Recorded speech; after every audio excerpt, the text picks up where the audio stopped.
Hello, welcome back. Mike from Canavan Wealth. It is Tuesday, August 22nd. At least it is for you. It's not for me. This is actually my ghost of Christmas past coming from you from August 8th. I know that I'm going to be traveling today. I should be somewhere crossing the Midwest, taking my daughter to her college in upstate New York. So I have no idea what's going on with the markets, paying no attention to these numbers up here. They are what was happening August 8th, which was a nasty down day. I wanted to cover this article specifically. I only do one article when I pre-record these. This is about a video that I should have released last week. I was working on it when this article came out, and it's a very interesting article. I usually criticize the Wall Street Journal, even though I love their generally their news reporting about their titles, but this title is perfect. This is perfect YouTube clickbait and actually what the article is about. Congress ends a tax break, how that may help higher earners. Now, the trick here is that the tax break itself is not helping higher earners. It is what the tax break is forcing people to do, which for many higher earners is a strategy they should have been pursuing already, but are not. For those on my channel interested in generational wealth, which is something I talk a lot about, this is so important for generational wealth. So somewhere around here, I will put a link to the video that I just released last week about this. But let's take a look at what the article is talking about. So specifically, the tax break is the fact that catch-up contributions in 401ks over a certain earning limit are going to have to go into a Roth, right? So this is the current limit on what you can put into a 401k, and then this is a catch-up contribution. If you're over age 50, you can put this additional amount in. Now, this 7,500 has to go into a Roth 401k. You don't get that tax deduction. A lot of high earners who max out their 401k normally are very used to putting this in and typically get $7,500 off their federal taxes. Maybe they're in the 24% tax bracket, so it is a substantial saving on their taxes. What they do not realize is that often these high earners get themselves into a situation in retirement in which they have put too much into tax deferred savings. They have no flexibility because anytime they need money, it has to come out of a tax deferred account. So if they want to buy another property, help a kid with a home down payment or big medical bills, it all has to come out of an IRA, and they end up paying a ton of taxes on that instead of diversifying where they're putting their money, some into a Roth, some into an IRA, some into a joint account. And they have a ton more flexibility. And then down here, I thought this was really interesting. So back in 2013, plans that offered Roth contributions into 401ks at 52%, now all the way up to 80%. This is really great to see. This has been a trend in the 401k environment I've seen of just plans getting better. Very rarely do I see poor 401ks with bad investment options, kind of bad. They don't have a Roth option. So it's really great to see the 401k industry improving. But participation rate to those that it is offered from 12% only up to 17%. So this is kind of not comparing apples to oranges, because this is saying plans that offer Roth contributions. And then this is saying within those plans, if it's offered to you, how many participate. The fact that it's only up to 17%, Roth is one of the best deals in investing, in my opinion.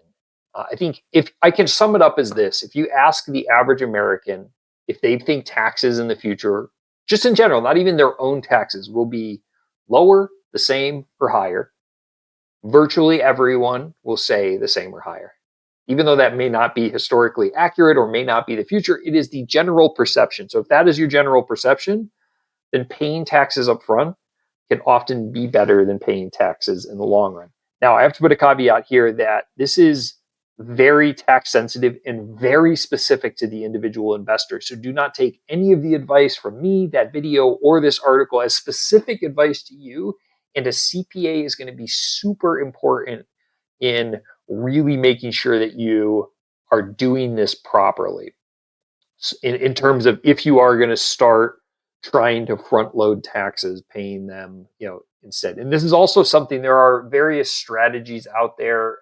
The power of zero is one that I'm not particularly fond of, but some people do follow that says like you should front load all your taxes. Again, very specific to the person.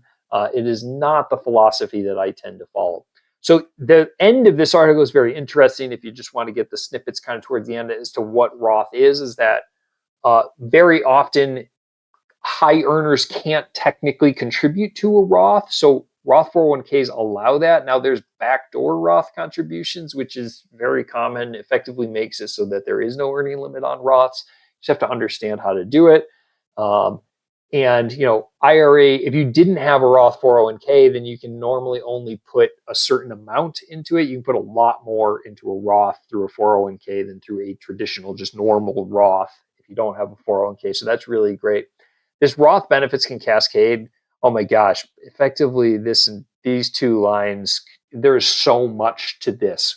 The fact that Roth withdrawals don't count as income, and they talk about means testing Medicare and a couple of other things, but there's a lot of things that are kind of depending on where you fall out in the tax brackets are going to affect you in lots of different ways. So this is super important, right? This means testing on Medicare is something that a lot of, kind of not even high net worth. I think high net worth is not even the right appropriate. People that have a substantial amount of savings who are not in the, tens of millions, but in the single digit millions, this becomes a very important test for them every year. Roth contributions start the 5-year clock. Yeah, so this is like the only weird thing about Roths is that effectively from when you open an account and fund it, you can't take anything out for 5 years. But the interesting thing is it's not like 5 years and they count it to the contribution. It's literally just when you put the first dollar in the account. So being able to put it in earlier before you may develop a larger balance later is very important. So it allows you to kind of get that moving. Roth accounts can be better than taxable investment accounts. I spent a long time racking my brain to figure out even one way that Roth accounts are not better than taxable investment accounts. But in general, in the investment world, we don't like to speak in absolutes. But this is saying, if you can get money into a Roth versus a single name or a joint account, or what's often referred to as a TOD, a transfer on death, which is really just a non-retirement account. They're almost in every way that I can think of better. You don't pay interest, capital gains, dividends, and you can generally pull the money out. It passes down better, which is Roth accounts are better for heirs. This is the other big one, and they don't even go into one of the biggest things I talk about. So this is talking about the fact that you have to drain an inherited IRA now over 10 years. So you can effectively wait all those 10 years, continue to get 10 years of tax deferred growth, and I'll take it out all at once because there's no taxable hit on that. Whereas if you had an IRA that was inherited, if you waited 10 years to get tax deferred growth, you then have to take it all out in 1 year and pay taxes on it. The thing that they don't mention here is that Roths pass through the estate tax system better because they're already taxed. So effectively, they're dollar for dollar, right? If you're let's just imagine you're in the 20% tax bracket and you inherit $1 million, it's only worth $800,000 to you. But if you inherit $1 million Roth, it is worth $1 million to you. You take it out, you don't have to pay taxes on it. So if you are near estate tax limits where you're gonna have to pay estate taxes on it, it's better to pass a smaller amount that's dollar for dollar versus a larger amount that you're going to have to pay taxes, because you can get double tax on it. You can take an estate tax hit on it, which is very aggressive tax rates, and then have to pay income on it.